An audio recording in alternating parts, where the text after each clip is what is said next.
इस वीडियो में मैं आपको दिखाऊंगा कि कैसे वीडियो को फेड करते हैं।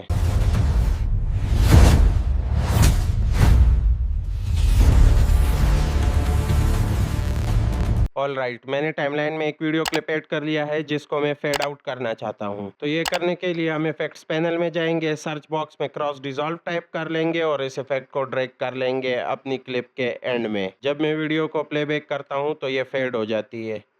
इसकी ड्यूरेशन को ज़्यादा करने के लिए सिंपली इसके एच को ड्रैग कर ले। सिमिलरली अगर आप क्लिप को फेड इन करना चाहते हो तो सिंपली क्रॉस डिसॉल्व को ड्रैग करके टाइमलाइन में अपनी वीडियो क्लिप के पहले हिस्से में ड्रॉप कर दे और इस तरह ये फेड इन हो जाएगा। अगर आप इससे भी फास्टर वे में अपनी क्लिप को फेड इन आउट करना चाहते हैं तो जस्ट अपनी क्लिप को सेलेक्ट कर ले और कंट्रोल डी प्रेस कर ले। That's it for this tutorial. Thanks for watching. See you next time.